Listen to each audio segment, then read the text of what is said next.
15 to 6 is Barbara Rowland. My last name is spelled R-O-W-L-A-N-D. I live along the 89 route. Last time we were cut. And most of the time our service, a lot of the time, the bus only comes once every hour. And this weekend service, I have to be behind now, have an 8:30 curfew on the weekends.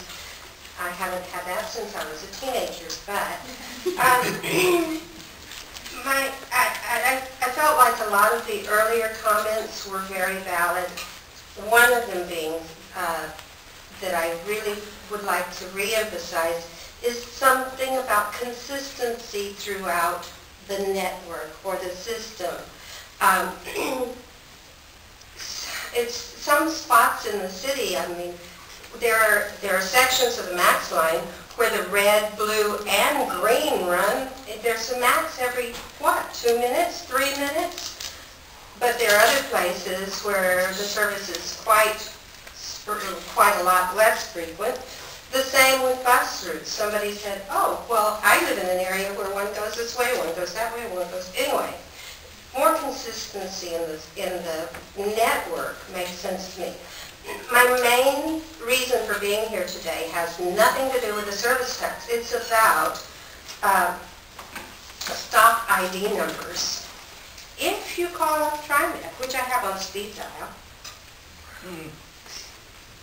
oh, wait a second. If you call up TriMet, which I have on speed dial, let's say I'm on the 76 route, and I don't know where I'm exactly what my bus stop is, because none of them are marked. Oh, maybe 5 or 6 here and there. I mean, they're marked, but some of them are marked. Some of them are marked with great big signs that tell you the whole route. Some of them are marked with a little piece of paper that's about this big. Some of them are marked with somebody takes a felt tip marker and puts it on the sign. The total inconsistency about stop ID numbers.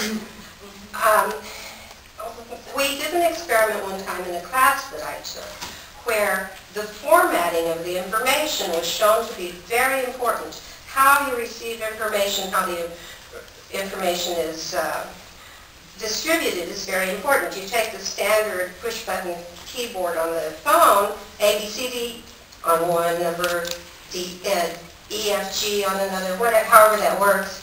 If you present it the way it looks, it's very clear to everybody. If you present it with your X, Y, Z up here, and your A, B, C down there, and your elemental P up there, it's very difficult. I think we need a new way of presenting the stop ID numbers.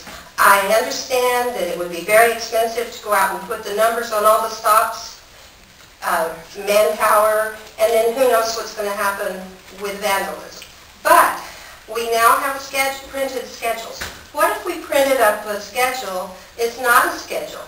It's a map, and it has a list of all the stop ID numbers for that line. That would rarely change. You get on a bus, you get a piece of paper, and when you're out and about, you don't need to have your computer with you. You don't need to call TriMet, who's not there after 5 p.m. You can just look at your schedule. You know the stop ID number. It costs the amount it costs to print a little piece of paper. Does that make any sense? Yeah. I think most people who ride the bus, in my experience, even homeless people who ride the bus, frequently have a cell phone. They can call up and do transit tracker if they know the stop ID number. But we're not psychic. We can't figure it out through the ether. We need it written somewhere, some way for us to access that information. Thank you. Thank you.